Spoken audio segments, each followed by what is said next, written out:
to the Ready to Love Season 7, Episode 7 review. This is Couples Couch with Pat. And I'm Cam.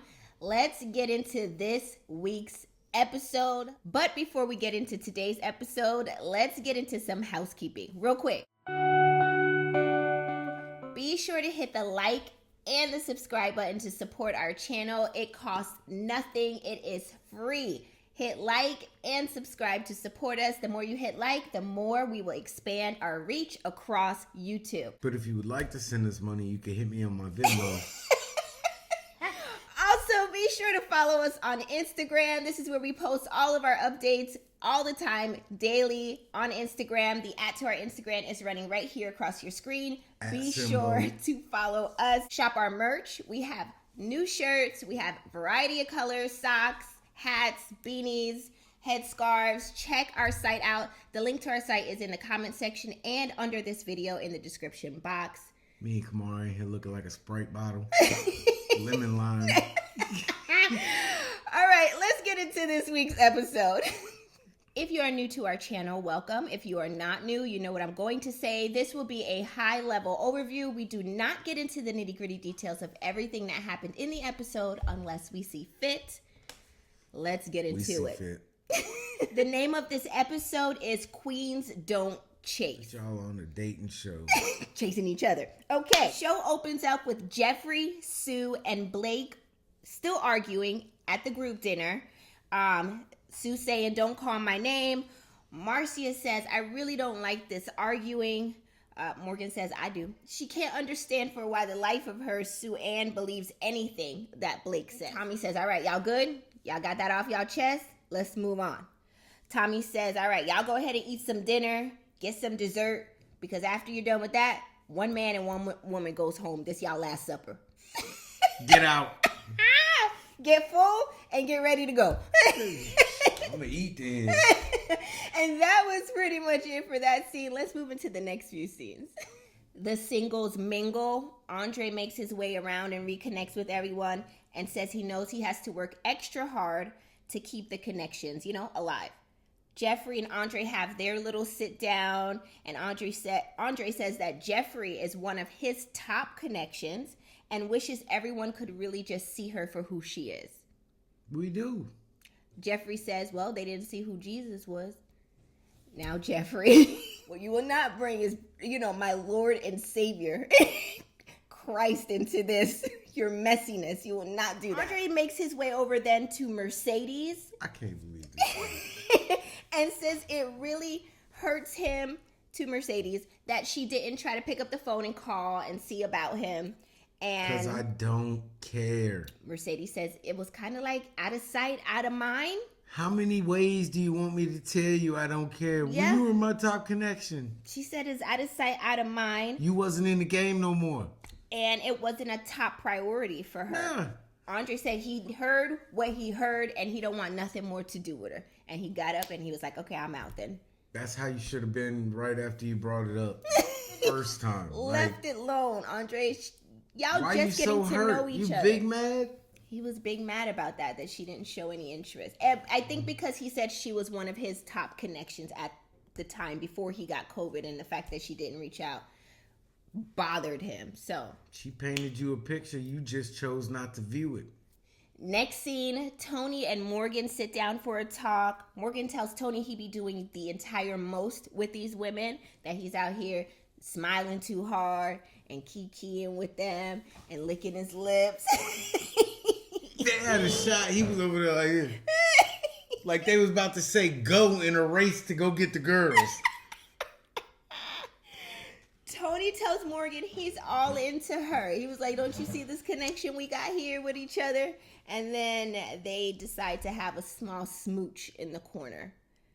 That was it for that scene. This was so bad. Like, it's like watching bad acting. Next, Tommy comes back in and meets with the ladies and the men separately to discuss their top connections. The ladies say their top connections are Andre. Andre just came back. He already everybody's top connection. Blake. He been gone. Like, he ain't been racing. You know what I'm saying? Like, they've been running. They got sweat, tired. They've been beaten. They've had history with people. Yeah. This person said that. He just come back after having he's fresh meat. Yeah. He's like fresh meat for He's everybody. a new kid at school. Like, wait until y'all get to know him. He got just as much dirt as everybody else. They also say, well, not they, but Sue says Blake is her top connection, of course. Y'all two are the only connection for each other. Nobody else talking about Sue is in their top. At all. Jeffrey says she thinks it's so sad that Sue chooses Blake because she just thinks that Blake is using Sue for votes. And that's why he even cares about her. Out of all of the couples, they're the only ones that might actually be ready to find love with each other. Like, that would be a they're wild both thing. Weird. Them type of people get married and then they have the weird kids. You're like, how is this kid so weird? You meet his parents, you're like, okay. The ladies say Anthony and Mark Anthony are in their bottom for them this week. Next, the guys talk to Tommy and tell Tommy that their top connections include Jeffrey, Cynthia, Sue-Ann for Blake, and Morgan. They're the ones in the top right now. I can see Cynthia. Mercedes. Yeah. Jeffrey. No. Sue-Ann for Blake. No. And Morgan. I don't care what nobody say. Sue-Ann's 62 years old. Okay, the guys say their least connection, and this is the other guys saying Sue-Ann is their least connection, Jeffrey for the others, and Jonique. That's who they choose. The guys say Jonique is a nice lady, but they have not connected with her. Let's move into the next scenes where we finally see who is eliminated. Ready? Next scene will be a spaceship level overview. Let's talk about who gets eliminated. So Tommy comes back and Tommy has Mark Anthony and Anthony come to the front. Tommy tells Anthony that he is safe from eliminations. And then he tells Mark Anthony that the ladies agreed to use their second chance Lifeline. And they saved him from elimination. So no guy was eliminated in this episode. So Mark Anthony was going to be voted off before Anthony. He was. Cap. I don't believe it. They must have had already filmed that dancing session at his house. They was like, yo, we got to keep Anthony. The world has to see this. Tommy calls up Sue-Ann and Jonique to the front for eliminations. Tommy tells Jonique that the men feel like she is holding back and they have to pull back these layers and they're still not having a deep connection with her. The guys decided that Jonique is not ready to love. She was eliminated from this episode. That's BS. Y'all got rid of the coolest chick on the show. I know. That is so sad. If they would have just take the time to get to know her, you know? Yeah, she was cool. She was very cool. Jonique says she's disappointed that the men didn't try to even use the second chance Lifeline to save her, but she knows there's love out there for her and she will find her love in the future. Tommy then turns to the whole group and says, guess what, singles? This was your last chance to use your second chance Lifeline. So that's it. So that's it. He didn't give no warning. He didn't give no end date or deadline for this in the past. BS. He just making up the rules as he goes. Yeah. I hate that. I feel like I'm playing a game with a 3-year-old. You just make up rules and get rid of rules whenever you want. That would be like the NBA being like, yeah, we're going to implement a shot clock. All right, cool. Well, how long is the shot clock? I don't know. The ref will call it when he feel like it's too long. What? Tommy. Y'all came in and told us, but hold on to it, because once you lose it, you ain't going to get it back. And you give it to us for 2 weeks? You save it, Bruh. And then he says, this was your last chance. You don't think you should have told us when we couldn't use it no more? Like you have till this week to just make. I think the best thing you put all your money in the IRA, and then they come back like, yep. We spent it. You were supposed to come back for it before this date and this date. You had a week. And we After never putting knew. into it for 30 years, you had a week to come get it out. And we took it. Nope. Hey, bro. Tommy is making up rules. You didn't put no stipulations. He did it. He's making up his Garbage. own rules. Garbage. That's when you just be like, this how y'all play? All right, I'm done. I'm not even playing no more. Like, I'm not even going to argue with y'all over the call. If this is how y'all play, I'm not playing no more. I'm leaving the 24-hour fitness. Go on. My bad. And they will call you a spoiled sport. They would. But I would, the principle. Like, don't have me competing and you constantly changing the goalposts. So when Tommy told them that this was their last night to use the second chance Lifeline, Mark Anthony looked so vexed. He was like, man, I told you. Like, he started to do something like that. What was he going to do? He didn't even talk to Jonique when they had a date, remember? He didn't barely say 2 words to This is it. how I know y'all acting to get camera time. Oh, my God. Whoever act out the worst gonna get the best camera time. Oh, not Jonique. Oh, Lord. Last week y'all sat this close to each other and didn't even talk. So Morgan said she's disappointed that the men did not use the second chance Lifeline to save Jonique. Tommy then tells the group there's no more eliminations for this week. Just continue to groom your current connections, like work on those. And then that was it for that scene. Next, Anthony has a date with Sue-Ann at his house. They fix plates for lunch or whatever they're having there. And then Sue-Ann asks him directly, am I on your list? And he's like, the list of what? Why am I here? Your grocery list. We don't work together. We didn't grow up together. You only know me for one reason. Sue-Ann says, your list of top connections. And Anthony says, yes, you're on my list. After like 2 minutes, he responds with this. Sue says there's a lot of awesome women here. And Anthony say, yeah, some stick out more than others. But he never alluded to, am I one of the ones that stick out more than, like... Bro, did you get disconnected from the Matrix in the back of your head too early? What is... You know that thing look like the Matrix? Like, Neo, get it together. Get back in the game. A long, awkward silence ensues. And then he says, well, I'm going to play some music so we can dance together. We gonna dance, then we gonna eat, then you go back and tell your girlfriends about it.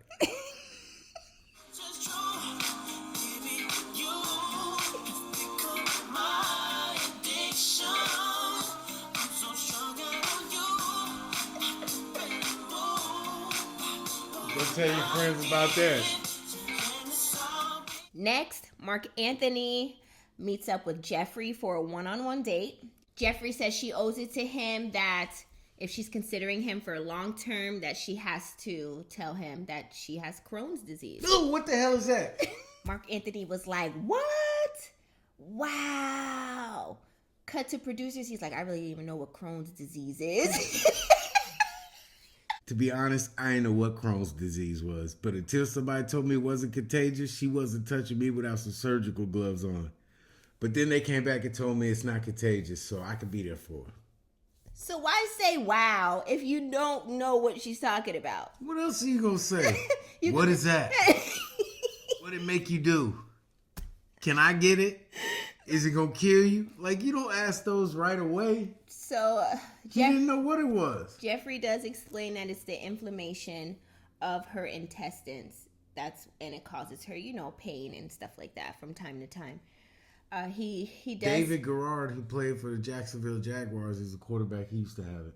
Oh, really? I mean, he had it when he played. Oh, really? Yeah. Oh, okay. I mean, you can live with Crohn's disease. Right. It's painful and, I'm sure. But I couldn't for the life of me understand why he would be like on some wow and didn't even know what she was talking about. Like, ask questions then. You don't want to ask questions. You just want to act like you know. Yeah. Like, what if it's some horrible disease? Like, they be like, what is that? Like, oh, my I personally would have asked. leg is going to fall I personally would have been like, so. That's because you're what? nosy. I would have been like, so what type of symptoms With come that with look that? on your face. You think that body feel good? So what does that do? Like, I'd rather you just say, whoa. How often do you have flare-ups? Like, Can I get it? That's the number one question. that's not a question I would ask, but I could segue into that at some point. Is that the first question? And that's why if it was contagious, you mess around and end up with Crohn's trying to be nice. Because you didn't want to ask, is it contagious first? So Mark Anthony asked her, how does her kids feel to know that she has this? She says the kids are like, oh, mommy, I hope you get better. You know, kind of a thing. They went ahead and sealed. They hate it, and they're on a journey to go to medical school and find a cure. What do you mean, how do they feel? They don't like it. They sealed their date with a kiss. No consistency. And that was the end of their date. Mark Anthony, brave as hell. If you didn't know what disease it was, you gonna seal the date with a kiss. That's all right. You on another level, Mike, dude. That's why I don't drink after people. You got no self-worth. I mean, it's not contagious, people. It's just a disease. It's the intestines, yeah. But the mindset that if you don't know what it is she's talking about. And here you are putting your mouth on this lady, and you don't even know what. Can I have a drink? Not even a little bit. Next scene, Mark Anthony meets up with Mercedes for a one-on-one date. Mark Anthony is in overtime because remember, he was on the bottom list for people. So he's like, listen, I'm dating everything moving. Y'all go see me. You want a Mark Anthony? Crohn's disease. Chlamydia, I don't care. I'm dating everything. If they got a vote, they get a date. Oh, okay. So Mercedes and Mark Anthony are getting really chummy, and she's rubbing his muscles and rubbing his arm, and he's like, you keep rubbing my arm like that, a genie ain't gonna pop out. It's gonna be something else. And then it start becoming like real here. Like, okay, all right, you done been on one too many dates. You've been on one too many dates, Mark Anthony. You need to go back home. I was in the bottom. I want to get on bottom. Mark Anthony tells Mercedes that he likes her. And she's like, I'm nervous. I'm starting to like you too. And then they plant a kiss on each other. There's a whole lot of spit swapping. Cross-contamination going on. I would never make it on a dating show because I'm not about to be kissing everybody. Like, I can't with this. Shout out to DeMario. Now I understand why you felt the way you did. Because I can't. That was it for that 1 in scene. 5 people got herpes. There's 13 of us on the show. Numbers ain't working out, my dude. Let's move into the final few scenes of this episode. In the final few scenes of this episode, Morgan and Blake go out for a one-on-one date. Morgan says... She sit at the table like this. Have a seat, Blake. We'll chop your ass up real quick. Morgan says at the very first mixer, episode 1, Blake made some comments to her that were unkind. Blake said he apologized because he knows his comments hurt her. And Morgan proceeded to cut him down at the knees and was like, you did not hurt me. You said you did not hurt me. They were just unkind. You cannot have the opportunity to hurt me. Like, she was going in from there, right? Yes. His comment that he made at the mixer, if you don't remember, he said she wouldn't be happy until she has kids.